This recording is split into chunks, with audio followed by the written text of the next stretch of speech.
Yes. Alléluia. Amen. Gloire à Dieu. Amen. Bienvenue au Centre de la Vérité, l'école du royaume des cieux, de Jésus-Christ par le Saint-Esprit. Alléluia. Amen. Une fois de plus, la joie est nôtre de vous retrouver avec nous, en communion, en unité d'esprit. Amen. Amen. Voilà, prions. Père, merci pour ce temps. Merci pour le Saint-Esprit qui nous accompagne. Merci pour le Saint-Esprit qui veut notre bonheur. Merci pour le Saint-Esprit qui veut que nous grandissions en connaissance parfaite de l'œuvre de Jésus-Christ, de sa résurrection et de ce que nous sommes en lui. Alléluia. En Christ, nous sommes une nouvelle création. En Jésus-Christ, nous sommes dans le règne de Dieu. Nous sommes donc dans le royaume des cieux. En Jésus-Christ, nous sommes justifiés. En Jésus-Christ, nous sommes pardonnés. En Jésus-Christ, nous avons été lavés de nos péchés. Alléluia, alléluia. Et en Jésus-Christ, nous sommes fils de Dieu et Dieu est notre Père. Merci. Merci, merci, merci, merci, Père.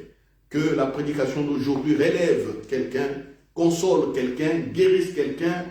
Que la prédication d'aujourd'hui ouvre l'intelligence à quelqu'un et que quelqu'un soit vraiment, alléluia, trouve le moyen, les voies et moyens pour atteindre sa destinée que tu avais déjà préparée d'avance. Ainsi priez. Amen. Amen. Alléluia. Amen. Peuple de Dieu, levez les mains. Sharabasata. Amen. Alléluia. Amen. Nous sommes toujours dans notre grand thème que nous avons eu à la fin de l'année 2021. Je rappelle que 3 minutes avant que je ne monte à la chaire pour prêcher à la fin de l'année 2021, j'ai entendu audiblement, je vous dis audiblement, ce n'est pas de l'aventure que j'ai fait. Non, non, non, non, ce n'est ni de l'orgueil. J'ai entendu audiblement, année 2022, année de la communion avec le Saint-Esprit. Année de la marche avec le Saint-Esprit. Alléluia. Amen. Année du vrai partage. Année de la compréhension aussi du Saint-Esprit. Mettez toutes les expressions comme vous voulez. Et Dieu nous a fait grâce parce que l'année passée, on a donné plusieurs prédications dont les thèmes étaient CVT. Alléluia. Amen. Commencer sa journée avec le Saint-Esprit, vivre sa journée avec le Saint-Esprit, terminer sa journée avec le Saint-Esprit aussi, en espérant, toujours en dormant, que le Saint-Esprit nous visite dans les songes. Et voilà. On a eu à développer ces thèmes sur le CVT plusieurs fois. Et voilà, à la fin de l'année, au moment d'encourager encore le peuple de Dieu, au moment d'annoncer une nouvelle saison, le Saint-Esprit parle. C'est l'année de la communion. Alléluia. Amen. Cela voudrait dire qu'il y a des apports nouveaux à avoir dans nos vies. Cela voudrait dire que nous n'avions peut-être pas compris comment marcher avec le Saint-Esprit. Comment être en relation avec le Saint-Esprit. Parce que Jésus a dit, il est pour lui avantageux qu'il s'en aille, afin que le consolateur, le Saint-Esprit, vienne. Voilà, il dit que nous ne serons pas orphelins parce que le Saint-Esprit sera là. C'est comme ça que quand il a été crucifié, ceux qui le suivaient croyaient qu'il était mort, croyaient que le film était fini. Mais quand Jésus était ressuscité, oh waouh, ils étaient encore très contents. Et Jésus a dit non, attendez le Saint-Esprit. Attendez que le Saint-Esprit, il va, vous serez des témoins. Attendez ces jours-là. Mais avant que ce jour-là ne vienne, le jour de la Pentecôte, Jésus souffla sur eux. C'est Jean 20, 22. Il dit, recevez le Saint-Esprit. Alléluia. Amen. Alléluia.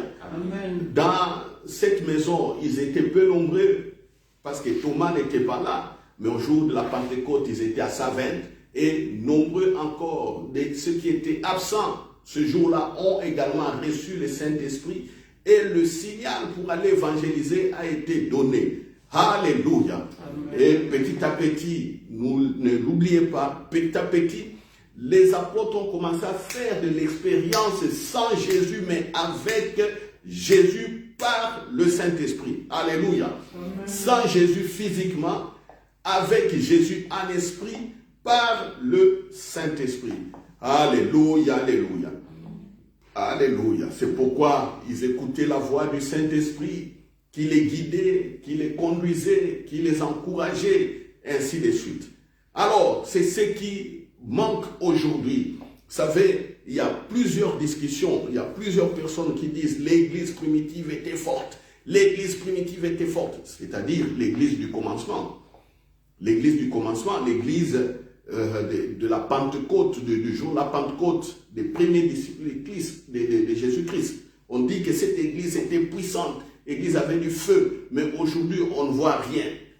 On ne voit rien dans les églises. C'est de la routine, de la mécanique, c'est simplement des répétitions, des bruits inutiles. Mais la différence est claire.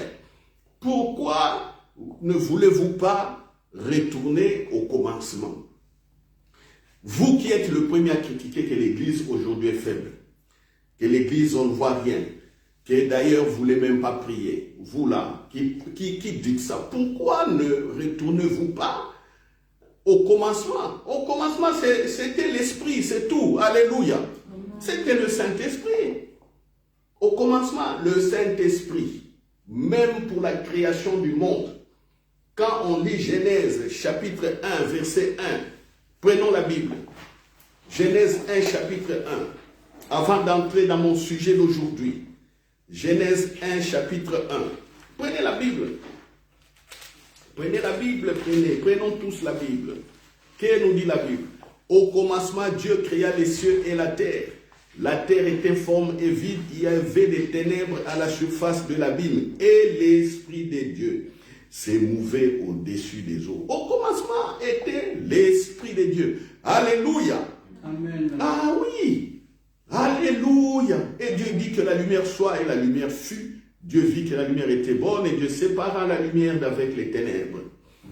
Dieu appela à la lumière jour et il appela les ténèbres nuit. Ainsi il eut un soir, il eut un matin, ce fut le premier jour. Donc le premier jour au commencement était l'Esprit. Alléluia. Amen. Ah, comprenons bien-aimés, comprenons. On voit l'Esprit, on voit la parole. Esprit, parole. Alléluia. Et le jour de la Pentecôte, le Saint-Esprit est là. Ils avaient déjà reçu les paroles, les enseignements de Jésus-Christ. C'est ce qui a fait que cette église a été puissante. Des miracles, des résurrections des morts.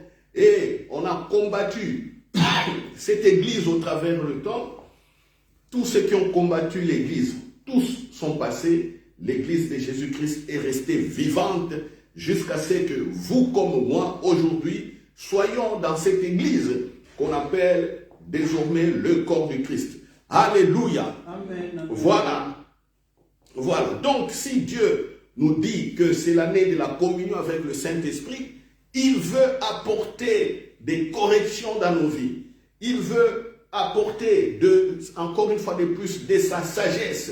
Il veut encore restaurer les vies.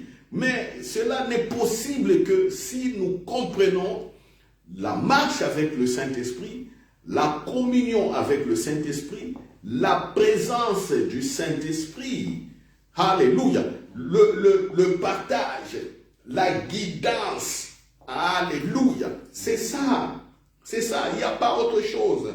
C'est pourquoi je vous dis, frères et sœurs, n'attendez pas l'année prochaine pour me dire, frère, pasteur, quel est le thème de cette année? Ah, si vous me posez cette question, je serai prêt à vous déchirer avec mes dents. Je serai prêt à vous déchirer. Pourquoi? Non, n'attendez pas. N'attendez pas la fin de cette année pour me poser cette question. Quel est le thème? Non, moi ce que je veux, c'est les fruits. Alléluia. Amen. Les témoignages. Oui, j'ai compris le Saint-Esprit. J'ai compris comment marcher avec le Saint-Esprit. J'ai compris, que je peux écouter le Saint-Esprit. J'ai compris que je peux échanger, parler avec le Saint-Esprit. J'ai compris que je ne suis pas seul, le Saint-Esprit avec moi.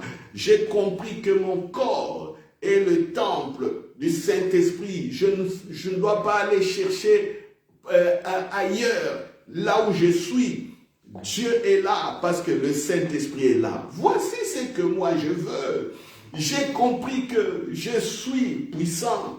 Je peux guérir les malades. Je peux ressusciter les morts. Oui, j'ai compris que même si on me persécute, je ne serai pas vaincu. J'ai compris que je suis sage. J'ai compris que je suis fils de la paix ou fille de la paix. Là où il y a la division, je peux apporter l'unité. J'ai compris que je peux tirer les gens de la pauvreté pour les mettre dans le voie de la stabilité, de la suffisance de la vie, voire la voie de la richesse. J'ai compris que je suis là pour consoler aussi, pour consoler les uns et les autres. J'ai compris que je suis la voix de Jésus-Christ pour parler au monde, pour évangéliser, pour dépeupler, vider les camps de Satan et ramener toutes ces personnes dans le camp, dans notre camp, dans le royaume des cieux. J'ai compris tout cela. J'ai compris que je peux développer mon pays. J'ai compris que je suis riche. J'ai compris que je ne suis pas pauvre. Vous voyez, il y a tout ça. C'est ça le royaume des cieux. C'est cela. Hein? C'est cela autant des fruits de la relation et de la communion avec le Saint-Esprit. Alors, pourquoi sommes-nous limités? Nous sommes limités dans beaucoup de choses parce que nous ne comprenons simplement pas le Saint-Esprit. Voilà pourquoi. Cette année, mon frère, ma soeur, faisons un effort, vous comme moi. Faisons un effort. Rentrons dans ces enseignements. Vraiment pour voir la gloire de Dieu. Alléluia. Amen. Alléluia. Amen. Ah, n'attendez pas pour dire que non, je regrette, j'ai perdu mon temps. Non, rachetez le temps. C'est le moment de racheter le temps, mon frère, ma soeur. Rachetez le temps. Rachetez le temps. Ne perdez pas le temps, s'il vous plaît. C'est le moment. Now it's now. Comme les anglophones disent. Maintenant, c'est maintenant. Aujourd'hui, c'est aujourd'hui. Alléluia. Amen. Alléluia. Voilà notre grand thème. Notre grand thème.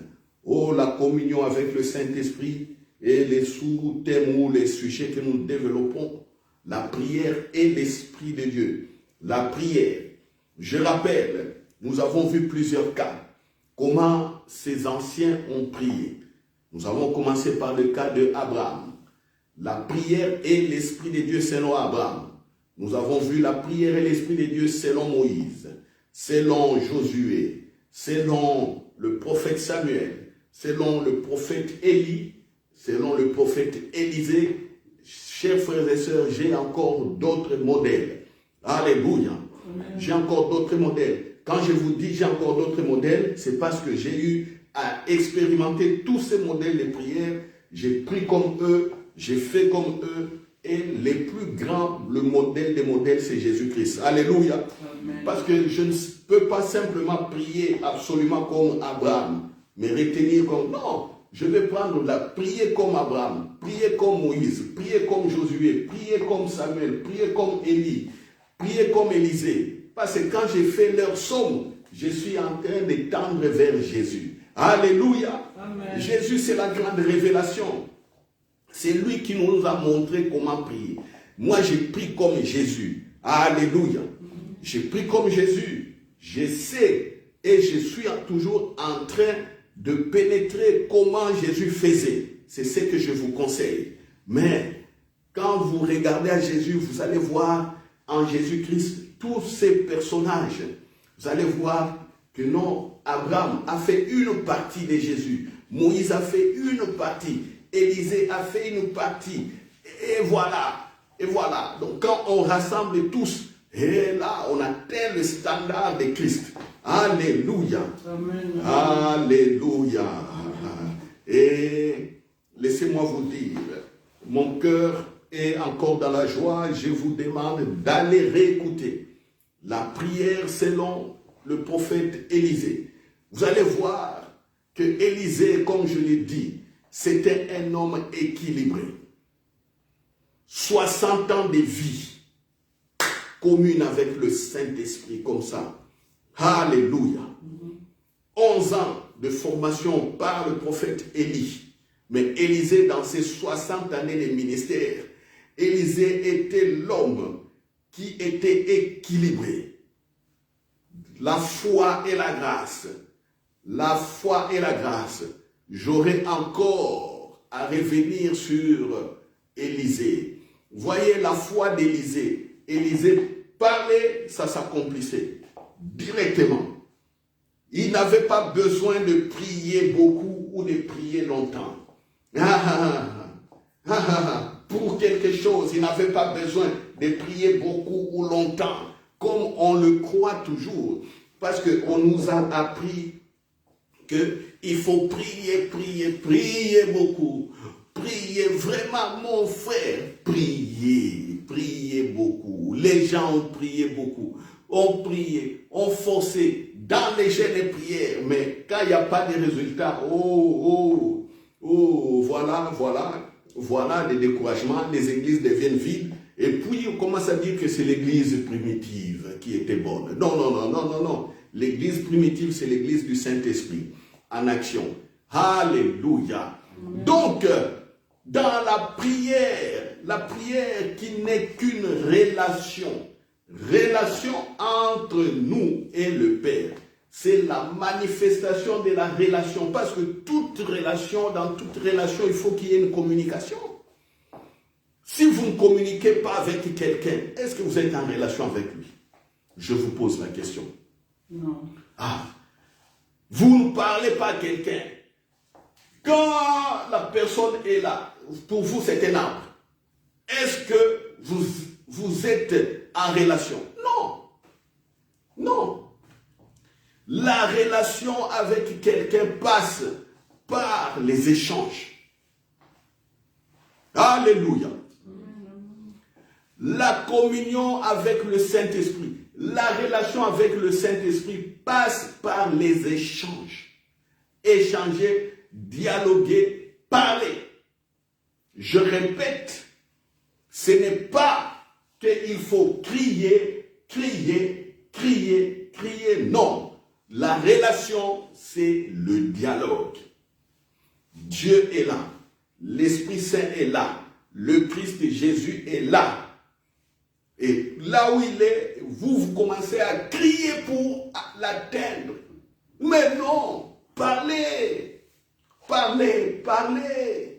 échangez, parlez.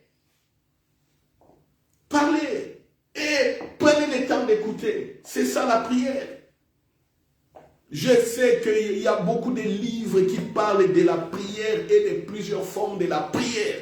Mais je vous assure, est-ce que tous ces livres-là ont apporté des réelles solutions dans la vie des gens? Non. Je ne critique pas. Ce n'est pas mauvais. Ils ont essayé de faire des recherches aussi pour aider certaines personnes à leur niveau. Mais la vraie prière demandait à tous les serviteurs de Dieu qui ont compris. Ils s'enferment. Ils ne parlent pas. Ils restent dans la présence de Dieu et ils veulent écouter. Soit ils sont dans la méditation, ainsi de suite. Et vous allez voir tous, vous diront une seule parole, le Saint-Esprit m'a dit. Le Saint-Esprit m'a parlé. Le Saint-Esprit m'a dit de faire ça. C'est tout. C'est tout. Ne cherchons pas à nous embrouiller. Le Saint-Esprit est là. Ne cherchons pas à nous embrouiller inutilement. À fabriquer des prières, à fabriquer des jeûnes. Mais non. Soyons simples. Jésus-Christ est ressuscité. Il a fait un grand travail pour nous. Alléluia. Amen. Donc je dis bien, la relation passe par la communication, par le dialogue, par les échanges. Si vous comprenez ce que j'ai dit, oh, votre prière devient simple, votre prière devient facile. Et croyez à ce que vous faites. Croyez. Croyez. Alléluia. Alléluia. Alors, Élisée, vous allez remarquer, comme je disais, Élisée, le prophète, des personnes sont pauvres. Une dame pauvre avec les enfants, elle n'a rien à payer. Son mari a laissé des dettes. Élisée passe dans ce village. La femme crie, homme de Dieu, voici, on veut prendre mes enfants pour les esclaves. Mon mari a laissé les dettes. On pose à Élisée un problème concret sur le champ. Bien aimé, sur le champ. Élisée n'a pas dit, laisse-moi aller prier ou viens me voir, je te donne rendez-vous. Vous voyez, nous les serviteurs de Dieu, nous sommes tombés aussi dans les pièges du monde. Donner toujours des rendez-vous aux gens.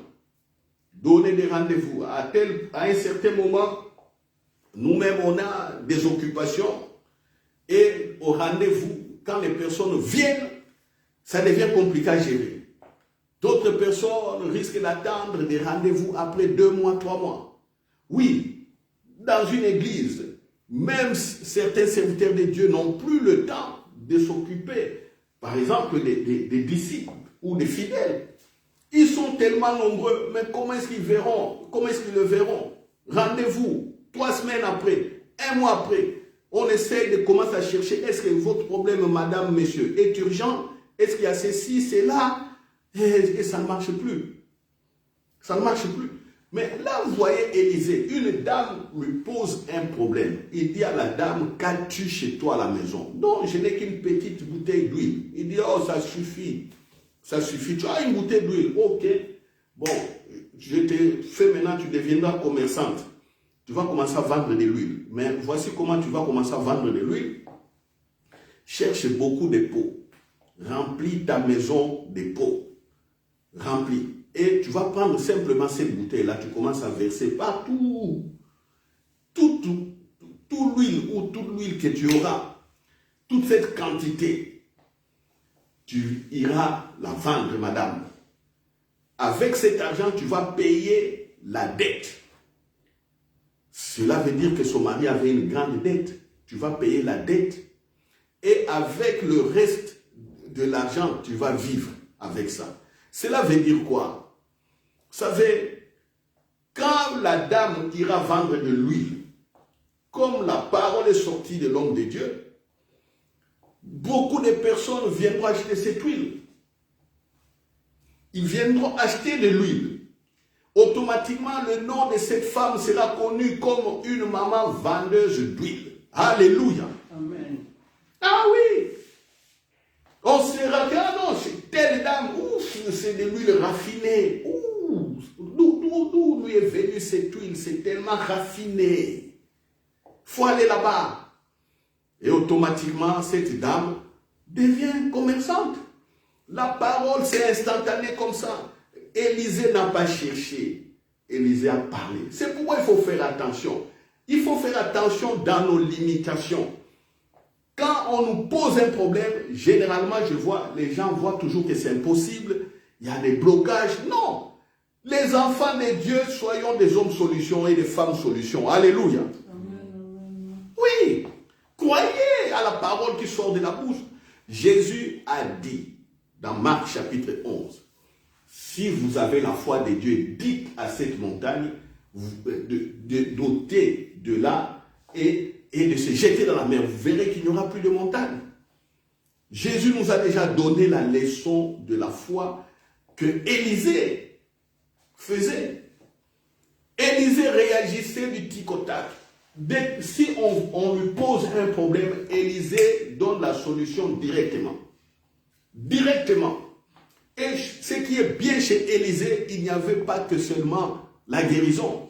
Parce qu'aujourd'hui, on croit que l'homme de Dieu, il faut toujours aller chez l'homme de Dieu, il doit prier pour que les gens soient guéris. Ainsi. Non!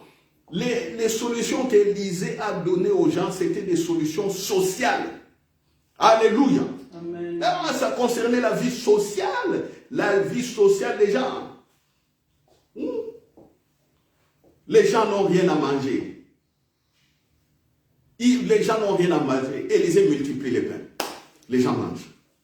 Alléluia. Amen. Les gens veulent dormir, veulent étendre l'espace de leur habitation. Les fils des prophètes, ils vont couper des poutres comme ça, des arbres pour faire des toitures, des choses comme ça, pour que les fils des prophètes, ils dorment.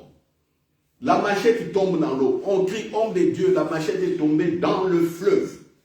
L'homme de Dieu vient. Où est-ce que la machette est tombée? Ici. Il prend un morceau d'arbre, il jette là-bas. Il ne parle pas, il ne fait rien. Sa pensée, vous voyez même la pensée d'Élisée. La pensée d'Élisée vibre dans la même fréquence que la volonté de Dieu. C'est là où je veux en venir aujourd'hui. Vous voyez, la pensée d'Élisée, sa pensée, vit dans la même fréquence, c'est-à-dire évolue dans la même fréquence que la pensée du Saint-Esprit. Élisée ne dit pas, oh alléluia, Yahvé Adonai, que la machette sorte ou tout ça, non. Élisée dit simplement, c'est tombé où? C'est là. Oh, donne-moi un bois. Il prend un bois, il jette. Pas.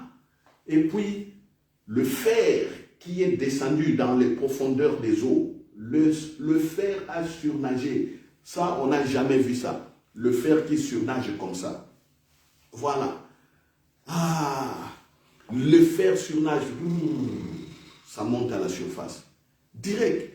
La pensée qui résonne, qui vibre, qui marche, qui est dans l'harmonie. Mais tout cela, comment c'est arrivé? Comment ça arrive? Frère, il faut que votre pensée résonne, vibre dans la même fréquence que la pensée de Dieu pour qu'il y ait des choses où vous n'allez pas prier, mais vous pensez, quand vous allez agir, vous voyez les résultats. C'est là où j'avais dit, alléluia. C'est là où j'avais dit ceci. Alléluia, on va lire ça dans Proverbe 18, mais lisons d'abord 1 Corinthiens chapitre 1 verset 28 à 31. 1 Corinthiens chapitre 1, 28 à 31. 1 Corinthiens chapitre 1, 28 à 31. Dieu a choisi les choses viles du monde et celles qu'on méprise, celles qui ne sont point pour réduire en ayant celles qui sont, afin que personne ne se glorifie devant Dieu. Or, c'est par lui que vous êtes en Jésus-Christ, qui par la volonté de Dieu a été fait pour nous sagesse, justice, sanctification et rédemption, afin, comme il est écrit, que celui qui se glorifie dans le Seigneur. Oh, la Bible nous dit ici, c'est encore une fois le Saint-Esprit qui nous parle. Ah oui, ceux qui ont écrit la Bible, ils l'ont écrit par le Saint-Esprit. Encore une fois, le Saint-Esprit nous dit, Jésus-Christ est pour nous la sagesse de Dieu. Alléluia. Amen. Ah oui, la sagesse de Dieu. La sagesse. Alors, comment avoir des résultats comme Élisée? Comment avoir des résultats comme Jésus lui-même sur la terre ici? Comment prier? Comment prier? Je vous ai dit ceci. Dans la prière, on va prendre donc Proverbe 18. Comment vous allez faire dans vos temps de prière? Dans vos temps de prière, dans nos temps de prière. Proverbe 18. Pauvre, 18. Celui qui est sage des cœurs reçoit les préceptes, mais celui qui est insensé des lèvres court à sa perte. Celui qui est sage des cœurs reçoit les préceptes. Je nous demande de comprendre ces versets dans l'esprit de la résurrection actuellement, dans l'intelligence et la sagesse que nous avions eue dans la résurrection de Christ. Parce que si on reste avec ce verset dans l'Ancien Testament, les préceptes, c'est les commandements. C'est-à-dire, vous êtes là, on vous dit des commandements, vous enseignez les commandements, vous les acceptez, vous pratiquez, puis on dit voilà, voici un sage, il pratique. Oui, ça c'était le modèle de l'Ancien Testament. Le modèle du Nouveau Testament, celui qui est sage, c'est qui? Celui qui est sage, c'est celui qui a la foi en Jésus. Alléluia.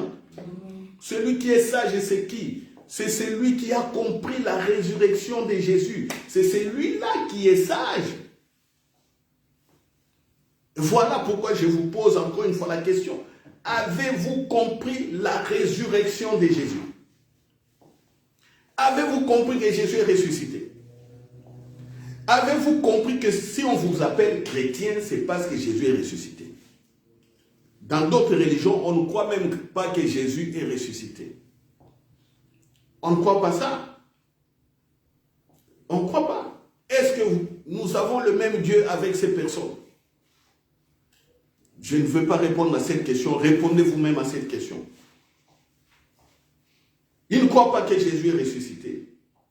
Mais notre sagesse, on a lu par le Saint-Esprit avec Paul que Dieu a choisi des choses viles du monde pour confondre les choses sages. Dieu a choisi des choses comme ça, simples. Des choses simples pour confondre des grands raisonnements. Même pour confondre des grands raisonnements au niveau de certaines religions. Je ne veux pas trop parler de la religion. Je veux que le Saint-Esprit, je vois qu'il m'oriente autrement. Mais je nous dis ceci. Dieu a parlé de manière simple avec Jésus-Christ. Et Jésus-Christ est notre sagesse. Ici, celui qui est sage de cœur reçoit les préceptes. Cela voudrait simplement dire ici, le sage qui a compris la résurrection de Jésus-Christ va recevoir de l'inspiration par le Saint-Esprit. Alléluia. Amen. Ah oui. Il va recevoir des révélations par le Saint-Esprit. Parce que le Saint-Esprit est la résurrection. C'est lui qui est l'architecte de la résurrection de Jésus. Alléluia. Amen. Si nous sommes fils de Dieu aujourd'hui, l'architecte, c'est le Saint-Esprit. Jésus a été exécutant d'un plan, un plan de restauration. Jésus a exécuté les plans. L'architecte, c'est le Saint-Esprit. Alléluia. Amen. Alors, quand on tourne son regard sur la résurrection de Jésus, c'est en ce moment-là. Oh, l'architecte qui a tout un plan, il sait vous orienter par rapport au plan. C'est là que je dis, ce plan-là, c'est la destinée de votre vie. C'est la destinée de votre vie. C'est pourquoi, comme Élisée, qu'est-ce que vous allez faire? Ou qu'est-ce que nous allons faire? C'est prendre l'œuvre de résurrection de Jésus-Christ, la méditer jour et nuit, croire cela jour et nuit, garder cela dans le cœur jour et nuit, toutes les paroles que Jésus a déclarées, il faut les consommer telles quelles, jour et nuit. Quels que soient les événements, quelle que soit l'oppression, quelle que soit la persécution, les injustices, on croit à ce que Jésus a dit et a fait, on reste inébranlable. C'est-à-dire, on ne bouge pas. Alléluia. C'est ça la véritable foi. Et dans la prière, Jésus a dit, ne multipliez pas les vaines paroles. C'est Jésus lui-même qui a dit, quand vous priez, ne multipliez pas les vaines paroles. Alors, d'où vient qu'aujourd'hui, quand vous priez, vous faites 2 heures, parler. Même quand vous priez pendant 10 minutes ou 5 minutes avant d'aller à l'école ou au travail, ou faire au marché, ou je ne sais pas. Les gens ont la culture aujourd'hui, peut-être à 5 heures du matin, ils se réveillent pour prier. D'autres prient à 6 heures, d'autres prient même longtemps avant de dormir. Mais on voit les gens qui, c'est là, ils prient, parlent, ils chantent. Après avoir chanté, ils commencent à intercéder, parler, après intercession, ils chantent encore. Après, c'est fini, amen, ils partent. Mais est-ce qu'on prie comme ça? Est-ce que, tel que Jésus nous le dit, est-ce que c'est comme ça qu'on doit prier? Chanter, ce n'est pas mauvais. Oh, j'ai adoré, ce n'est pas mauvais. J'ai loué, ce n'est pas mauvais. Mais est-ce que c'est comme ça qu'il faut faire? Quand lui-même dit ne multipliez pas trop de paroles. Quand il dit ne multipliez pas trop de paroles, cela veut dire passer du temps à écouter. Alléluia. Amen. Ah oui, on a vu ça avec Abraham. Comment il est resté toute la journée dans la présence de Dieu. On a vu ça avec Josué, rester toute la journée dans la présence de Dieu. On a vu ça avec Moïse, rester longtemps, plusieurs jours dans la présence de Dieu sans parler. C'est Dieu qui parlait. Alléluia. Amen. Alléluia. Amen. La même chose avec Samuel. Quand il se retire, c'est pour écouter, pour connaître la direction. La direction, qu'est-ce que Adonai Yahvé veut? Si eux l'ont fait, pourquoi vous ne le faites pas? On prend le cas de Jésus maintenant. Jésus, montrez-moi là où Jésus priait. Quelles sont les paroles qui sortaient de sa bouche? Si je donne ça comme un devoir, vous allez voir, les gens vont gratter la tête. Montrez-moi comment Jésus priait et qu'est-ce qu'il disait à tout moment. Montrez. Il n'y a pas dans la Bible, il n'y en a pas. Les prières publiques que Jésus a fait, c'était pour montrer simplement la gloire de Dieu, c'est tout. En individuel. Quand Jésus était seul, montrez-moi comment est-ce que même un apôtre a écrit, voici comment Jésus priait quand il était seul. Il n'y en a pas. Vous allez me dire, oh non, à Gethsémane, il priait au Père. Et s'il ne tenait qu'à moi, sinon éloigne de moi cette coupe. Mais comme je veux faire ta volonté, oh que ta volonté soit faite. Ils ont écouté Jésus faire cette prière. Mais alors, les autres moments, qu'est-ce qu'on a rapporté? Qu'est-ce qu'on rapporte? Comment Jésus priait? Non, Jésus s'éloignait même des gens. Jésus quittait là où il y avait le bruit. Il part s'isoler. Et quand il était isolé, qu'est-ce qu'il faisait? Qu'est-ce qu'il disait? On ne sait pas. Vous comme moi, nous ne savons pas. Mais quand il sort de ce moment-là, il dit, oh non, bon, j'étais parti prier parce que je devais aller aussi évangéliser ailleurs. C'est-à-dire, quand il est parti là-bas, c'est à ce moment-là, le Saint-Esprit lui dit, Jésus, quitte cette ville. Tu vas aller dans je ne sais pas, à Béthanie, tu vas aller à Magdala, tu vas aller, je ne sais pas, les villes des à Capernaum, en Galilée ou quoi. C'est comme ça. C'est comme ça qu'il faisait. C'est comme ça qu'il faisait. Et quand il sortait de ce moment, quand il parlait, on voyait les choses s'accomplir. Exactement comme le prophète Élisée. Exactement. Prophète Élisée et Jésus, la même chose. C'est pourquoi les deux ont vécu aussi des résurrections des morts. Et Élisée même, son corps enterré dans un cimetière. On vient jeter un cadavre, on vient enterrer quelqu'un, comme il y avait des Moabites ou des Ammonites qui attaquaient. Ils ont eu peur, les gens qui enterraient les cadavres, ils ont jeté les cadavres. Les cadavres ont touché le corps d'Élisée. À l'époque, ce n'était pas des cimetières qu'on voit ici, on creuse un trou, on laisse le corps à l'intérieur. Non, on creusait dans des trous, dans des cavernes, dans les montagnes, on creusait, on mettait des corps. Et aussi, certains étaient des cimetières familiaux. Les membres des familles, ils ont leur espace pour enterrer. On enterre le grand-père, le père, les sœurs. Tous on les enterre dans une caverne. On enterre quelqu'un à cause de la peur. Comme les ennemis attaquaient, ils abandonnent le corps touche les cadavres d'Élisée. la personne qui était décédée est ressuscitée, revient à la vie. Alléluia. Amen. Vous voyez, Élisée, c'est un homme qui parle, ça arrive. On touche son cadavre, le corps ressuscite. Le corps ressuscite. Vous voyez, quelqu'un qui vibrait, quelqu'un dont la pensée vibrait dans la même fréquence que la pensée de Dieu. C'est comme Jésus, la pensée incarnée de Dieu. Alléluia. Jésus, la pensée incarnée. Vous regardez Jésus, vous voyez Dieu. C'est ça.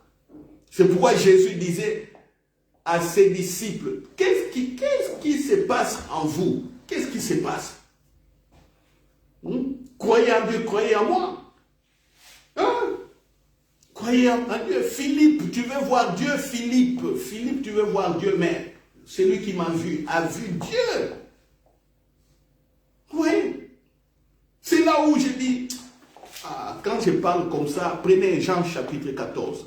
Jean chapitre 14. Jean 14. Jean 14. Oh. Jean 14. Verset 5. Thomas dit à Jésus, Seigneur, nous ne savons où tu vas. Comment pouvons-nous en savoir le chemin? Jésus lui dit, je suis le chemin, la vérité et la vie. Nul ne vient au Père que par moi. Si vous me connaissez, vous connaîtriez aussi mon Père. Et dès maintenant, vous le connaissez et vous l'avez vu. Philippe lui dit, Seigneur, montre-nous le Père et cela nous suffit. Verset 9, Jésus lui dit, il y a si longtemps que je suis avec vous et tu ne m'as pas connu, Philippe. C'est lui qui m'a vu, a vu le Père. Comment dis-tu, montre-nous le Père? Ne crois-tu pas que je suis dans le Père et que le Père est en moi? Les paroles que je vous dis, je ne les dis pas de moi-même. Et le Père qui demeure en moi, c'est lui qui fait les œuvres. Croyez-moi, je suis dans le Père et le Père est en moi. Sinon, croyez du moins à cause de ses œuvres. Vous voyez?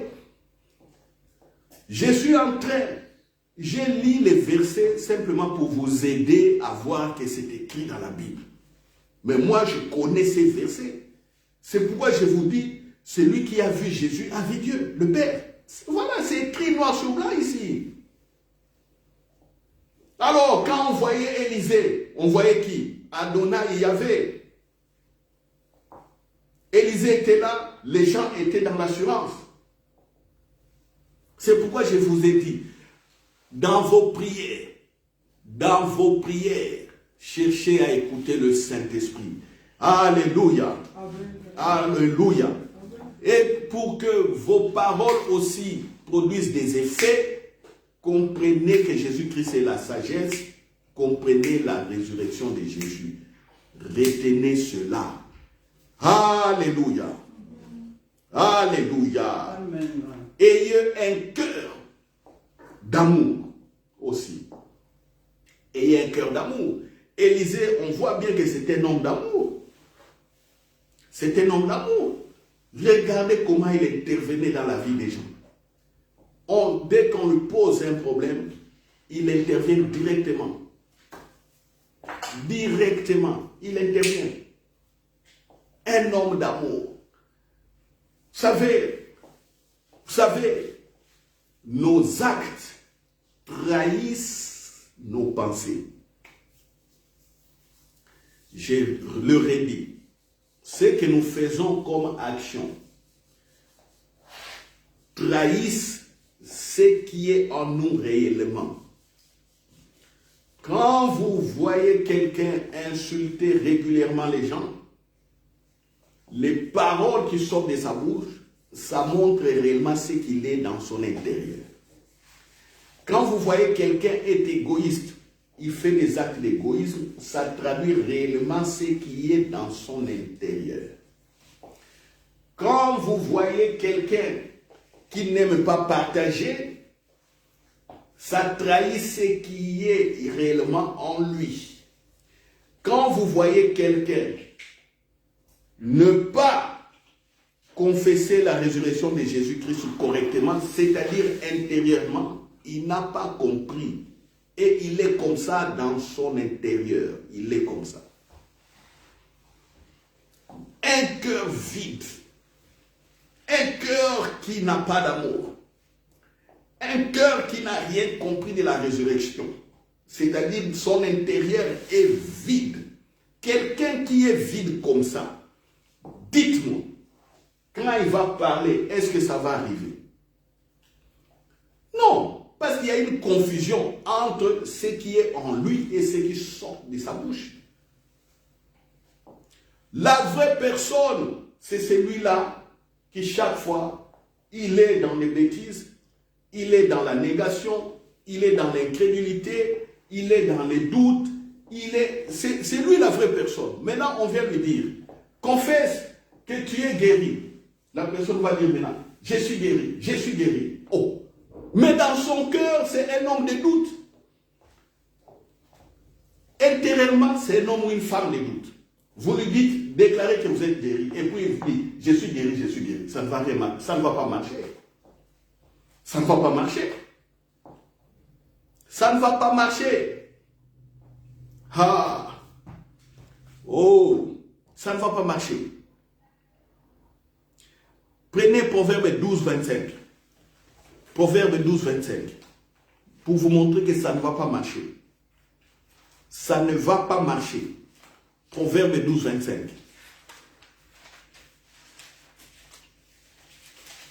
Proverbe 12, 25.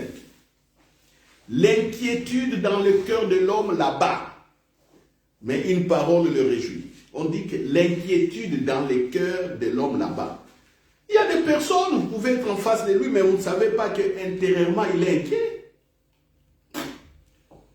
Vous êtes en face de quelqu'un, mais vous ne savez pas qu'intérieurement, peut-être il va aller se suicider, ou il va aller divorcer, ou il va aller voler, ou il va aller faire la fornication. Vous êtes avec quelqu'un, mais vous ne savez pas qu'intérieurement, il ne croit pas. Mais sur son visage, vous voyez une sorte de chrétienté. Il vient même à l'église avec la Bible. Soit il travaille aussi à l'église et tout ça, mais en réalité, il ne croit pas beaucoup de choses. Combien de gens aujourd'hui, je vous pose la question, combien ne croient pas à la parole de connaissance? Tu donnes une parole prophétique à quelqu'un qui est juste, mais il y a beaucoup qui ne croient pas ça. Tout autour de moi, dans mon entourage, dans mes relations, des membres de famille, des connaissances, des amis avec qui j'ai étudié, qui sont des chrétiens, beaucoup ne croient pas à la prophétie, mais ils se disent des chrétiens. Mais moi, je leur ai dit, mais c'est faux, parce que moi, je reçois de temps en temps aussi des paroles de connaissance. Quand je dis de temps en temps, c'est comme si c'est rare. Non, je reçois régulièrement aussi des paroles de connaissance. Mais les gens ne croient pas. Les gens ne croient pas. Ils ne croient pas. Alors, quelqu'un comme ça, et vous pensez que le Saint-Esprit va bien lui parler ou il va lui révéler des choses? Non, parce qu'il est déjà fermé dans son cœur. À moins que ça soit une grâce spéciale. Voilà. Autour de moi, dans mes relations, beaucoup ne croient pas à la guérison. Je les sais. Je les sais, je les vois. Mais quand je parle aux gens, il y a la guérison, il y a ça, il y a ça. Oh, on te regarde comme ça. Et puis ils disent, mais pourquoi l'autre là est mort malade? Pourquoi tel pasteur est mort malade? Et l'autre là, pourquoi il prend des médicaments? Vous voyez? Vous vous adressez à quelqu'un pour sa foi et il prend un exemple négatif. Et il croit, parce que ce pasteur-là, comme il est mort malade, donc pour lui, il n'y a pas de guérison. Tu ne connais pas la relation entre ces pasteurs et Dieu, non. La relation est individuelle. La relation est individuelle. La relation est individuelle. On prend toujours des bons exemples. Des exemples qui semblent être des échecs là, c'est toujours bon pour nous encourager, pour nous booster davantage. Quand je dis aux gens, le chrétien ne peut pas mourir de poison, il y a beaucoup ne croient pas. Et mais moi je sais que moi je ne peux pas mourir de poison. On m'empoisonne, je ne mourrai pas. Je sais tellement que un jour, j'ai vu le Seigneur Jésus en vision me le montrer exactement comme ça. On m'a empoisonné, même dans la sorcellerie, il m'a montré que ça ne va pas marcher. Ça ne marche pas. Parce que sa présence en moi détruit l'effet du poison et de l'envoûtement. Alléluia. Je le sais. Mais on va sortir un exemple. Tel pasteur est mort du poison. Tel pasteur a empoisonné tel pasteur. Mais ça, c'est des exemples, je dirais, des exemples qui ne sont pas dans la foi, là. Ça, c'est pas la foi. La foi, on te dit que tu ne mourras pas de poison. Accepte ça comme ça. Ah, voilà. L'inquiétude dans les cœurs de l'homme là-bas. Oui, l'inquiétude en toi, l'incrédulité en toi, le fait que tu n'acceptes pas, même si les gens ne connaissent pas, ça va t'abattre. Ça va t'abattre. C'est-à-dire, tu es devant une difficulté. Tu parles, il n'y a rien. Tu pries, il n'y a rien. Tu es abattu. C'est comme ça beaucoup de chrétiens meurent sans avoir vu la gloire de Dieu à cause de ça. Vous voyez? À cause de ça. Oh, examinez mon frère, ma soeur, votre cœur. Est-ce que intérieurement vous êtes dans l'incrédulité? Je vais provoquer quelqu'un, le Saint-Esprit me dit, parle de la dîme. Je vous provoque là, vous qui ne voulez jamais donner la dîme. Vous êtes suspendus aux enseignements des autres là, qui refusent la dîme. Vous êtes suspendus à cela. Le Saint-Esprit m'a dit, parlez de ça. Vous là, qui refusez la dîme, qui cherchez par tous les moyens à prouver qu'on ne peut pas donner la dîme. Vous là, dans votre cœur, vous serez abattus. Vous serez abattus. Au lieu de progresser dans certains domaines, vous ne saurez pas progresser à cause de cela, à cause de votre cœur. Alléluia. Amen. Je n'avais pas ça en tête, mais quand j'ai regardé, j'ai bien entendu. Le Saint-Esprit dit, il y a ceux-là qui ne croient pas à la dîme. Il y a ceux-là. Si je dis donner la dîme, vous allez dire mais il m'a dit, ils ne croient pas dans leur cœur. Parlez de ça. Parlez de ça. Et continuez à ne pas croire à la dîme. Continuez. Vous serez abattus comme ça. Vous allez prier, rien ne va être, il n'y aura rien. Tic au tac, il n'y aura rien. La puissance, l'onction, il n'y aura aussi rien. Rien. Vous cherchez dans la prière, vous voulez faire beaucoup de choses, il n'y aura rien. Ne croyez pas ceux qui font beaucoup de bruit contre la dîme. Ne les croyez pas, s'il vous plaît. Ne les croyez pas. Alléluia. Alléluia. Amen.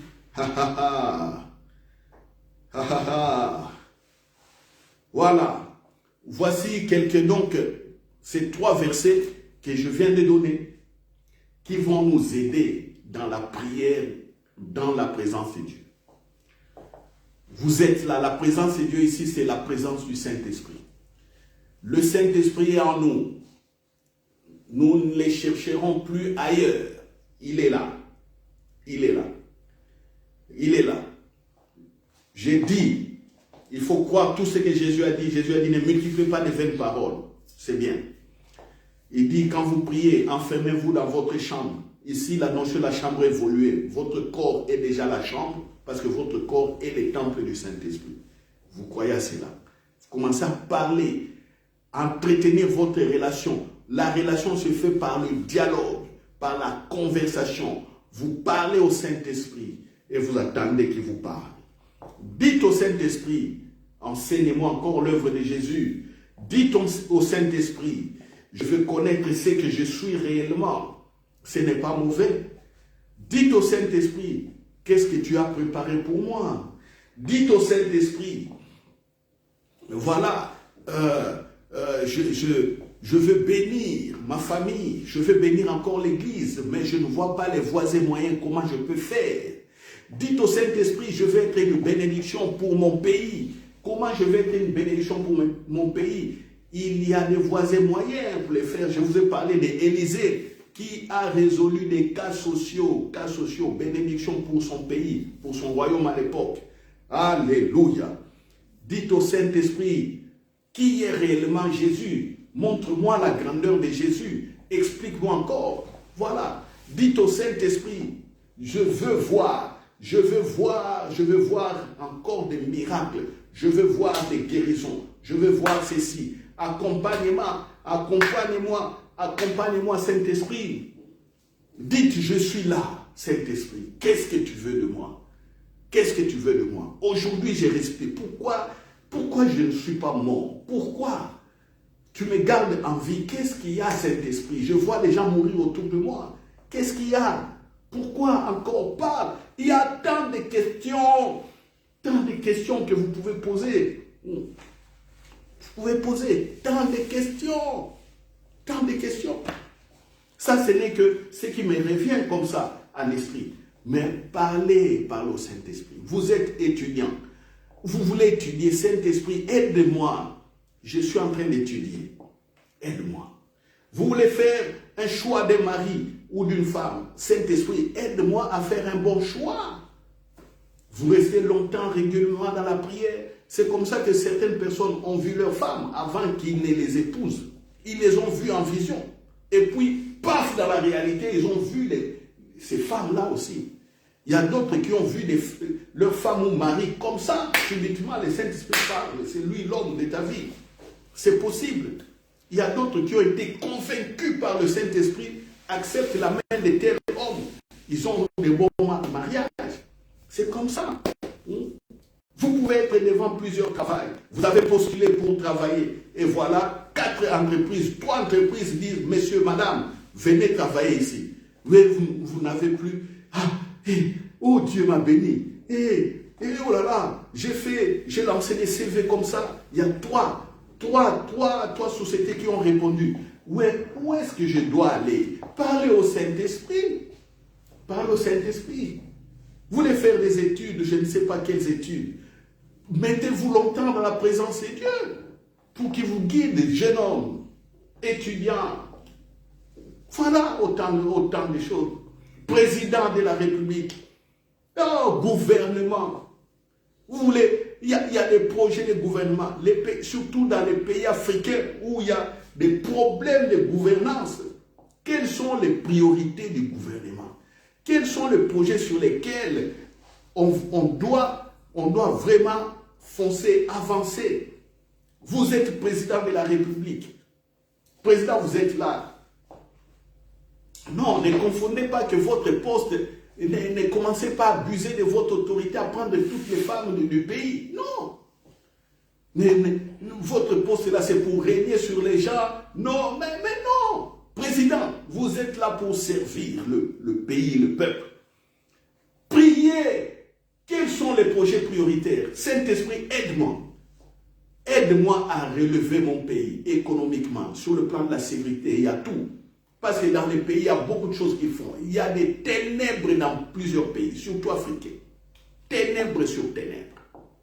Comment on doit sortir de l'esclavage commercial? Comment on doit sortir de l'esclavage, je dirais, stratégique sur le plan militaire? Est-ce que c'est toujours nous qui devons payer la facture des autres? Vous êtes président de la République, vous êtes ministre, vous êtes au Parlement. Des projets prioritaires. Voilà, lancez-vous dans ces projets. Ministre, vous avez un cabinet, vous êtes conseiller du ministre. Priez que vous soyez efficace. Priez. Oh, alléluia. Alléluia. Voici autant de choses qu'on peut faire. Autant de choses. Autant de choses, autant de choses. Et le Saint-Esprit, c'est lui l'architecte de notre vie. Le Saint-Esprit a la destinée de nos vies entre ses mains. C'est comme ça. C'est comme ça. C'est comme ça. Reconnaissez donc sa présence, parlez-lui calmement et prenez l'état d'attendre. Vous êtes bénis et vous demeurerez dans la bénédiction vivante au nom de Jésus. Amen. Amen. Amen. Est-ce que nous pouvons acclamer?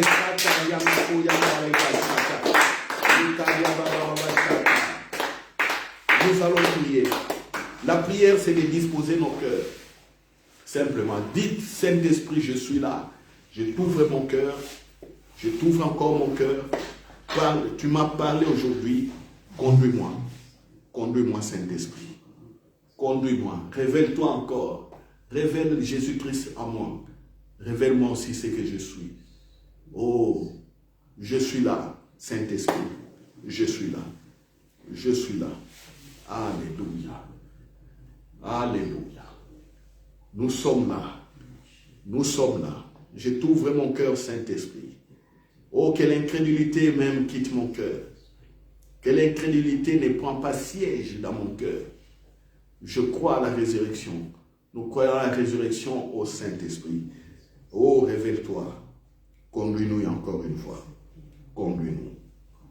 Tu aimes ceux qui aiment Jésus. Tu aimes ceux qui cherchent ta présence, ta communion. Oh, tu réponds. Tu ne prives personne de ta présence. Oh, tu ne nous prives pas de ta présence. Ô Saint-Esprit. Alléluia, alléluia. Je crois à toi, Saint-Esprit. Je crois à ton soutien. Je crois à ta vérité. Merci. Alléluia. Ainsi priez. Bon dimanche à tous. Bon début de semaine à tous. Et à ceux qui vont écouter cette parole le long de la semaine, pendant la semaine, je souhaite simplement une heureuse croissance dans la communion avec le Saint-Esprit et que les fruits soient des véritables témoignages de la résurrection de Jésus. Ainsi priez. Amen. Amen. Voilà.